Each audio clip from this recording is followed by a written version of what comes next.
I gotta tell you, this made my day so Yeah, I much. can't wait. That's the thing. So Rob listens to this show, and to hear what the kid says, like when Rob sent me the clip, I burst out laughing so hard. It's like, So wait till, if you guys didn't see it on Twitter, wait till you hear this. So as soon as I saw it, I messaged him on Twitter. I'm like, I saw the shout out yesterday. He's like, I'm sorry, but I did talk nice about you. I'm like, no, it was awesome. Don't apologize. So listen to the whole clip because he says something about me and then he trashes somebody else. Okay, you want me to do the longer one? Just play the long. Look, there's two S bombs in it. Nothing that bad, but he does say, he says the S word twice. So if you guys don't want to hear that, or if you have kids around, just hide them. I don't know what to tell you guys. We're all adults here, I think. Driving me nuts. There's this one guy, and it frustrates me because I really like the producer of the show, but I can't stand the host of the show. As soon as he said that, I'm like, no. Pause it. Don't talk over it, because as soon as I heard it, I'm like, everybody freaking likes Rob at first. They don't know. They have no idea. I'll restart it here, and I won't talk over it. Driving me nuts. There's this one guy, and it frustrates me because I really like the producer of the show, but I can't stand the host of the show. Show's Avoiding Babylon. I love it. The host, Anthony, just constantly says the absolute dumbest shit I've ever seen. Like what? Like, for example, one of his tweets was that the one criminal on the cross who was saved because Mary prayed for him. And I'm like, no, it's because God himself was next to him and said, you're good. That's why. It had nothing to do with Mary. Is that direct from the Bible? Yeah. So how? I don't know if he's just trying to piss Protestants off or if he genuinely believes that or what, but it's just constant with him. It's both. And then he'll take like this dumbass named Lizzie, who goes by Farming in Jesus, who seems like she has the theological education of somebody from North Sentinel Island, and just says dumb heretical bullshit constantly. So that's and about then they it. just take her and they're like, see. So now, so I posted that clip on Twitter, and Lizzie saw it, and she went nuts. Who is this guy? He's accusing me of heresy. Point out my heresy. Blah, blah, blah, blah. Like, just went on and on and on. So the guy actually messaged me. He goes, Anthony, I apologize. I didn't mean it. Lizzie is far more annoying than you are. Honestly, dude, I said to Rob, like, for me to get upset that somebody got upset because I posted a tweet to upset people would be just preposterous, right? Like, I'm posting things to upset people, and then to be upset because they got upset would be ridiculous.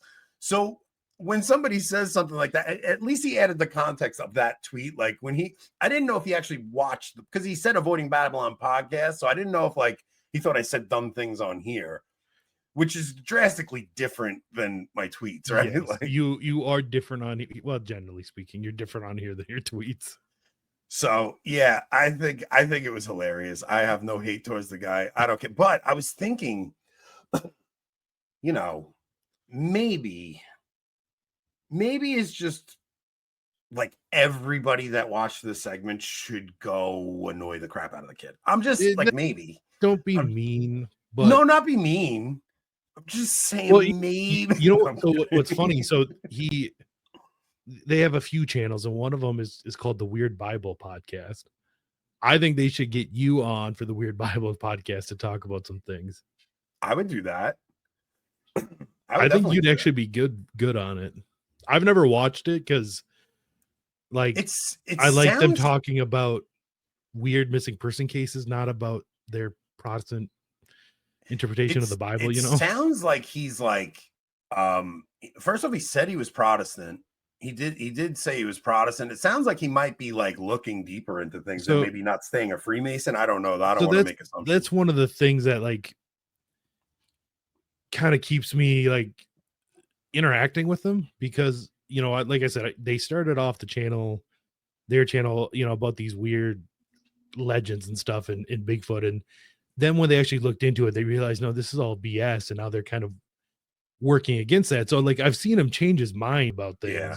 And I've also seen him go from, he was raised Methodist and being very Methodist, but then he realized like there's things wrong with that, and he's looking into the more apostolic churches.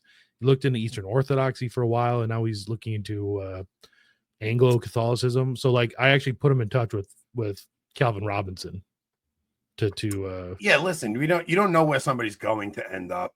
You really don't. Right. I had a Protestant on Twitter question me about why, because I wrote a tweet saying I credit Mary with saving me, right? Or something along those lines, like Mary saved my soul.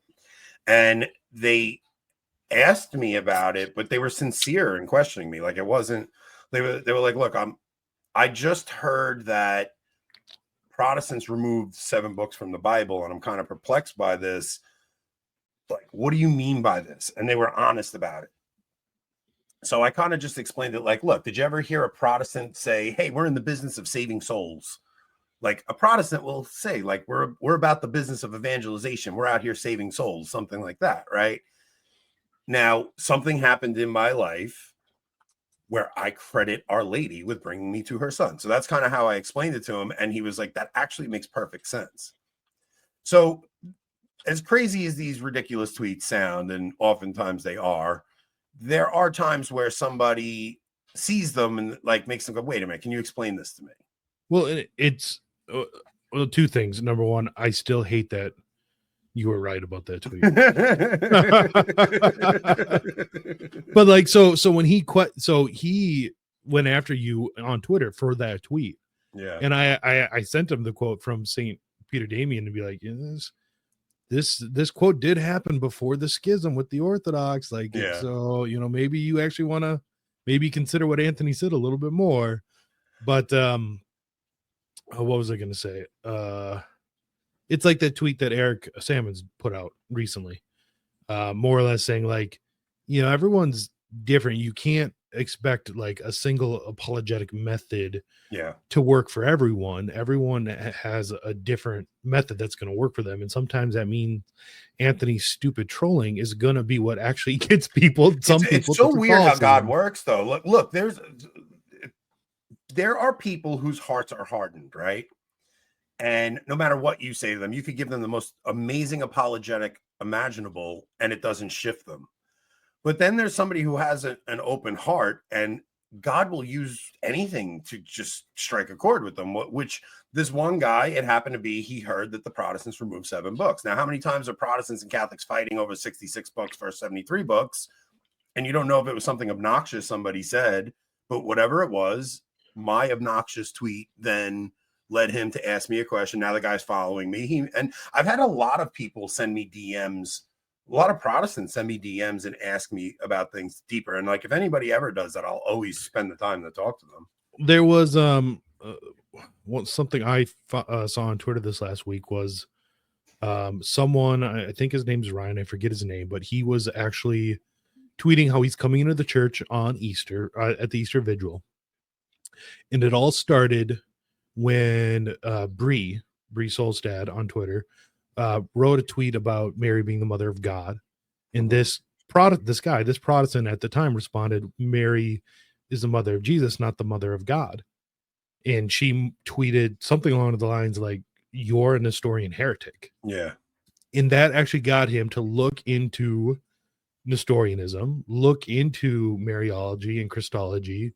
And he's literally coming into the church a year later because of that, because of being that's actually called a heretic. That's actually one of the greatest, like tripping a Protestant who doesn't call Mary the mother of God. It's one of the easiest ways to get them to question what they believe, because it's like, look, if Jesus is God and Mary is his mother, then Mary is the mother of God. Now, you can't separate Christ's divinity from his human nature and his divine nature. You can't separate them. So he's one person, and you get into the hypostatic union with people a little bit, and it's a good way to break them out of their conditioning.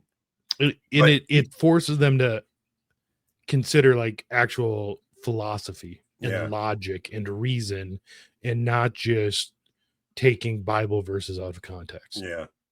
It's there is, and Also, so like Matt put, when Bree calls people heretics, it's cool, but when I do it, it's a hot take, and I'm in trouble at work again. Mrs. C is right here too. You might get into an argument with the Protestant or modernist or whoever on Twitter, and you got to remember like that you probably will not move that person, but you don't know who's reading those tweets. Yeah. The idea that everybody comes into the church through the same apologetic method is kind of the thing we've been challenging for a while now, right? And it starts with conversation with Kyle Whittington where he's like, I can't tell you how many people in Trent's comments say Taylor Marshall almost led them out of the church and they became sedevacantists. But then I could show you 1,000 comments that say the opposite. And it's like, if it wasn't for Taylor Marshall, I'd have left the church. Like that happened to me.